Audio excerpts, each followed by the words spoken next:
तो इस श्लोक में जो यमदूत ही बतला रहे हैं, ये यमदूत ही वर्णन कर रहे हैं अजामिल के जीवन का कि कहाँ से उसका जो है पतन हुआ। तो यहाँ पर वो बता रहे हैं तो बिल्कुल सही बात बता रहे हैं और अजामिल के पक्ष में ही बता रहे हैं कि अजामिल इस मामले में बिल्कुल निर्दोष था। स्तंभेन आत्मनात्मानम, तो अपनी बुद्धि के द्वारा अपने मन को उसने बहुत कुछ जो है रोकने का प्रयास किया। यावत सत्वम, तो जितनी धैर्य की शक्ति थी, निश्चय की शक्ति जितनी थी वो पूरी शक्ति लगा दी। यावत यथास्ततम, और जितना उसने ज्ञान अर्जन किया था वो भी पूरा लगा दिया। ना शशाक समाधातम, लेकिन नहीं कर पाया, मन को समाधान नहीं कर पाया। मन कहता है कि नहीं करना ही है, ये तो भोगना ही है, ये तो भोगना ही है, जबकि उसके पास जो है जितनी निश्चयात्मिका शक्ति थी उसको उसने पूरा लगाया और जितनी उसके ने ज्ञान प्राप्त किया था, सुना था, उस पूरी शक्ति उसने लगाई और वो जो है नहीं कर पाया। तो अब यमदूत जो है इस बात को नहीं समझ रहे हैं कि भगवान जो है इस बात को भी देख रहे हैं कि कोई व्यक्ति जो है कितना प्रयास कर रहा है और जो है सही रास्ते में चलने का प्रयास कर रहा है। तो भगवान की नज़रों में अजामिल का जो है ये क्या है, अच्छा मतलब प्रभाव। भगवान की नज़रों में अजामिल जो है बड़ा निर्दोष है, क्योंकि उसने पूरा प्रयास किया। हाँ, और इस कारण ही जो है भगवान ने जो है उसकी रक्षा कर दी। तो एक ये भी बिंदु है, समझने वाली बात यह है कि हम पूरा प्रयास कर रहे हैं और फिर भी अगर ऐसी दुर्घटना हो जाए तो इसमें भगवान की नज़रों में, हालांकि जो है समाज की नज़रों में तो बहुत निंदा की बात है, समाज की नज़रों में बहुत निंदा की बात है, लेकिन भगवान की नज़रों में फिर भी क्या है, भगवान के ऊपर, भगवान की जो दया दृष्टि है उसके ऊपर है। तो भगवान अपनी दया दृष्टि डाल रहे हैं उसके ऊपर। तो इस बात को समझना है, और जो यमदूत हैं इस बात को नहीं समझ रहे। तो वो तो कह रहे हैं कि भाई ये इस प्रकार से ये गिरा, अब तो ये जो है जाएगा नरक में, है ना। लेकिन विष्णुदूत जो है इस बात को समझ रहे हैं कि जब ये ऐसा था और भगवान की दया दृष्टि पड़ गई इसके ऊपर, तो हम जो है मतलब कितना प्रयास कर रहे हैं वो भी भगवान देख रहे हैं कि फिर भी गिर गया, कोई बच्चा गिर गया, ले उठने का प्रयास कर रहा है, वो गिर गया, है ना। तो भगवान जो है मतलब फिर भी रक्षा करते हैं। तो भगवान ने रक्षा की। लेकिन आजकल की जो शिक्षा है वो बहुत गलत है। आजकल की शिक्षा बहुत गलत है। वो बचपन से ही सिखाया जाता है कि इसको भोगना है, भोगो, है ना। और जो रजनीश ने जो है बहुत गलत सिद्धांत सिखाया है कि सोचो ही नहीं कि तुम गलत काम कर रहे हो, तुम सोचो ही नहीं कि तुम गलत काम कर रहे हो। अपने दिमाग में जो है विचार पनपना ही मत दो कि कुछ गलत काम कर रहे हो, है ना। और स्वच्छंद, अपने को बिल्कुल स्वच्छंद समझो, तुम्हारे ऊपर कोई नियंत्रण नहीं है, तुम बिल्कुल अपने आप में स्वतंत्र हो। इस तरह से जो है उसने जो सिखाया, तो अमेरिका ने जो है उसको बैन कर दिया। अमेरिका, हम पहले ही से कर रहे हैं, ये हमको ही सिखा रहा है, उसको निकाल दिया उसको बैन कर दिया, उसकी किताब में बैन कर दी, रजिस को बैन कर दिया। ये क्या सिखा रहा है? तो बहुत गलत सिद्धांत है ना। तो यहाँ पर ये है कि ना शशाक समाधातुम मनोमदन वेबितम, कि वो जो है अपने मन को जो है जो कंपायमान हो रहा है, मदन के द्वारा कंपायमान हो रहा है, तो वो समाधान नहीं दे पाया, मन को जो है समझा नहीं पाया, उसका मन जो है काम के वशीभूत हो गया। तो यहाँ पर जो समझने वाली बात है वो यही है कि शिक्षा, उसको उचित शिक्षा मिली थी, अजामिल को शिक्षा उचित मिली थी, और वो जो है अपने को नहीं बचा पाया, तो उसका इतना सौभाग्य नहीं था जितना हमारा सौभाग्य है कि हमको भक्तों का संग प्राप्त है। हम लोग भक्तों के संग में, हम लोग भक्तों के संग में हैं, तो हमारी जो है ये बहुत बड़ी सुरक्षा है कि हम भक्तों के संग में हैं, है ना। और भक्तों के संग में सब कमज़ोर हैं, तो कमज़ोर कमज़ोर लकड़ियाँ इकट्ठी हो कर दी जाए, बांध दिया जाए, अब जो है वो कितना बंडल जो है अब कोई नहीं तोड़ पाएगा, ठीक है ना। तो हम सब लोग कमज़ोर हैं, लेकिन एक साथ अगर रहते हैं, एक साथ रहते हैं, तो हमारी शक्ति क्या है? संघे शक्ति ही कलौ युगे, कलयुग में संघ में शक्ति है। Union is force. प्रभुपाद ने कहा प्योरिटी इज़ फोर्स, तो प्रभुपाद के अंदर थी प्योरिटी, अकेले उन्होंने इतना काम किया। हमारे लिए प्योरिटी है ही नहीं तो कहाँ से फोर्स मिलेगा। हमारे लिए क्या है, यूनिटी इज़ फोर्स। हमारे लिए यूनिटी इज़ फोर्स। अगर प्योरिटी नहीं हो तो फिर कहाँ से फोर्स आएगा। Unity is force.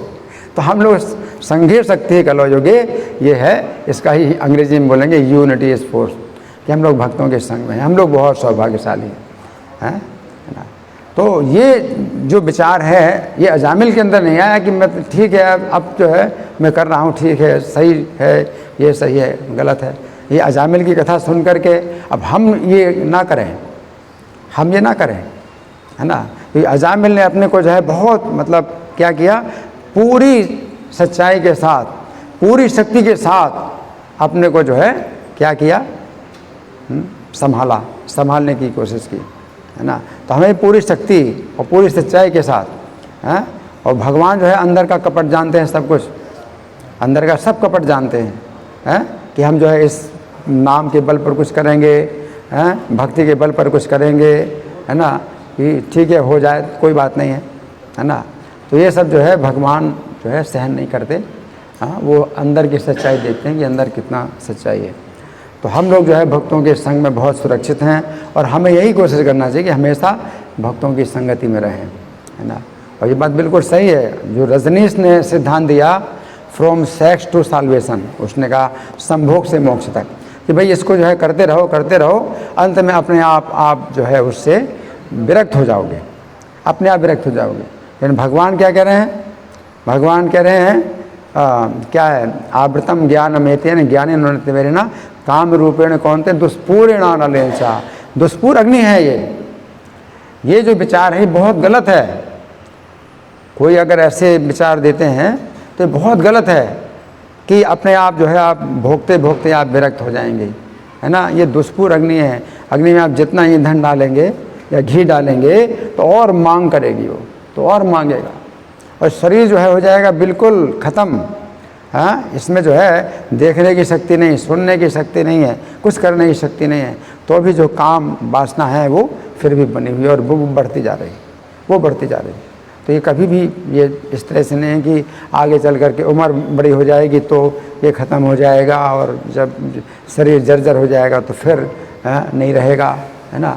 तो काम बेकार नहीं रहता, ये तो भी काम वासना है वो फिर भी उसके अंदर रहती है और बहुत बढ़ती जाती है। जैसे मुग़ल जो बादशाह थे तो वो जो है बहुत मतलब विलास में रहते थे, मतलब भोग विलास में बहुत रहते थे। तो जिस समय लखनऊ में वो थे, कोई बादशाह थे, उस समय तो अंग्रेज़ों का ज़माना आ गया था, तो अब जो है उनकी ज़्यादा मतलब हुकूमत नहीं थी, लेकिन नाम मात्र के थे वो। तो वो जो है बहुत वृद्ध हो गए, चलने फिरने में अशक्त हो गए, तो भी उनको जो है सैया में कोई मतलब स्त्री या कोई लड़की उनको चाहिए, है ना। और फिर क्या है कि कोई लड़की उनकी सैया में थी और वो जो है प्रयास कर रहे हैं, भोगने का प्रयास कर रहे हैं, लेकिन शक्ति तो है नहीं शरीर में, फिर भी भोगने का प्रयास कर रहे हैं। तो लड़की हंस पड़ी, तो उनके तकिया में ही, तकिया के नीचे ही पिस्तौल रखी थी, तो पिस्तौल से लड़की को मार डाला। तो काम से क्रोध, काम वासना बाधा ही गुस्सा, तो लड़की को मार डाला कि उसमें वो हंसी, उनकी शक्ति उनके अंदर है ही नहीं, भोगने की शक्ति है ही नहीं, तो लड़की हंसी तो मार डाला, है ना। तो फिर उनके ऊपर केस नहीं चला पाए कोई, क्योंकि मरने वाले तो है ही हैं, वो क्या केस चलेगा उनको कोई फिर दंड नहीं दिया गया। लेकिन कहने का मतलब ये है कि ये कभी नहीं होता। इसलिए ययाति महाराज श्रीमद् भागवत 9वें स्कंद में प्रयोग करते हैं, हाँ, वो जो सच्चा प्रयोग करते हैं, तो उनके अंदर कुछ है, भोगने की इच्छा है। और उनके ससुर शुक्राचार्य जी ने उनको वृद्धावस्था का श्राप दे दिया कि तुम वृद्ध हो जाओ। तो वो सोचते हैं कि अगर वृद्धावस्था है, अभी हमारी भोगने की इच्छा है, तो हम जो है जवानी ले लें किसी से। शुक्राचार्य ने कहा जो अपनी इच्छा से जवानी दे और आपका बुढ़ापा ले, उससे आप अपना अदला बदली कर सकते हो। तो फिर अपने पुत्र से जो है जवानी ली पुरु से और जो है उसको वृद्धावस्था दे दी, और यही सोच करके कि भोगने से जो है ये काम तृप्ति हो जाएगी, तो फिर जो है हम जवानी वापस कर देंगे, बुढ़ापा ले लेंगे। 1000 साल तक जो है वो भोगते रहे, लेकिन फिर देखा उन्होंने, अब वो जो है स्वयं प्रयोग कर रहे हैं ना, तो कितने ऊपर हैं वो इस मामले में कि वो प्रयोग कर रहे हैं। और उन्होंने देखा कि अरे ये काम वासना तो समाप्त हो ही नहीं रही, है ना, बेकार है, छोड़ दिया। तो जवानी जो है फिर दे दी अपने पुत्र को और बुढ़ापा ले लिया, 1000 साल तक सोचा। फिर उन्होंने अपने अनुभव से वो श्लोक बोला, न जातु कामा कामा नाम उपभोगे न साम्यति। ये जो काम वासना है उपभोग से कभी भी ये कम नहीं होती, घट नहीं होती। हमेशा कृष्ण व्रत में भूय एवाभिवर्तते, कि जैसे कि घी की अगर आहुति डालें अग्नि में तो शांत नहीं होती और बढ़ती जाती है, उसी प्रकार से। तो अपना प्रयोग, उन्होंने अपना प्रयोग किया, वो राजा थे और कितने जो है उनका संयम था कि उस प्रयोग को जो है उन्होंने किया, स्वयं अपना प्रयोग किया और निश्चित मतलब एक जो है सिद्धांत बना दिया और जवानी जो है अपने पुत्र को वापस कर दी और फिर बुढ़ापा ले लिया और फिर वन में चले गए। तो ऐसे भी मतलब लोग होते हैं कि जो प्रयोग करते हैं और उनका जो है प्रयोग कितना मतलब ऊपर का होता है कि ऊंचे धरातल पर होते हैं कि वो देख पाते हैं कि मतलब हमारी इंद्रियाँ कैसी जा रही है और हमारे अंदर काम का जो है ये जो वासना है ये घट नहीं रही, है ना। जैसे प्रभु जी ने बिल्व मंगल का उदाहरण दिया, तो वो मतलब ऊपर से देखते हैं कि इंद्रियाँ किस दिशा में जा रही, मन किस दिशा में जा रहा है और ये जो है मतलब नहीं सुधर रहा, काम वासना नहीं सुधर रही, है ना। तो हमारे शास्त्रों का यही सिद्धांत है, तो ये नहीं है कि भाई अगर मन में आता है तो जो कुछ चाहो करो।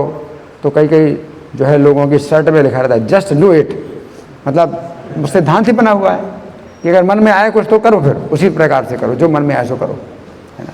तो ये सिद्धांत बना हुआ है ना, तो ये गलत सिद्धांत है ना। और चूँकि ये आज की जो शिक्षा है उसमें अगले जीवन की बात ही नहीं होती, अगला जीवन ही नहीं, आज की शिक्षा ये अगला जीवन ही नहीं है। तो फिर तो जो है जितने भी गलत सिद्धांत है वही सब जो है मतलब चलेंगे, अगला जीवन ही नहीं है। तो फिर जैसे भी हो गलत तरीके से जैसे भी हो इंद्रिय तृप्ति करो, क्योंकि अगला जीवन ही नहीं। जब हम अगला जीवन मानते हैं तो फिर जो है सब कुछ आता है कि भाई देखो यहाँ अजामिल को नरक में ले जाने के लिए आए और नरक में जा रहा था, वो अगला जीवन है। और क्या है हमारे शास्त्र जो है सबसे पहले जो सिद्धांत है अगला जीवन है, इसका जो है ये सिद्धांत सबसे पहला है। उसके बाद फिर जो है ये सब शिक्षाएँ आएंगी। अगर अगला जीवन नहीं है तो आप कुछ भी सिखाएं वो नहीं माने, अगला जीवन ही नहीं तो फिर क्या आप जो है शिक्षा देते हैं हरे कृष्णा इतना कर रहे हैं, मंगल आरती में आते क्यों कर रहे हैं? खाओ सो भोग करो, ईट ड्रिंक भी मैरी, अगला जीवन ही नहीं। मरना है, मरने के बाद सब खत्म, शरीर के साथ सब खत्म। तो ये अज्ञान जो है सबसे बड़ा अज्ञान ये है जिसमें प्रभुपाद ने ज़्यादा प्रहार किया है, इस अज्ञान पर ज़्यादा प्रहार किया कि अगला जीवन है, हम शरीर नहीं है, इस पर ज़्यादा प्रहार किया। क्यों? इसी से फिर आगे की जो शिक्षाएं हैं वो फिर जो है आप दे सकते हैं और कोई व्यक्ति ग्रहण कर सकता है, नहीं तो कोई शिक्षा आप नहीं दे सकते ना कोई व्यक्ति ग्रहण करेगा।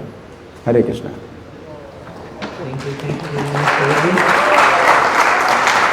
ग्रंथराज श्रीमद् भागवतम की जय, श्रील प्रभुपाद की जय।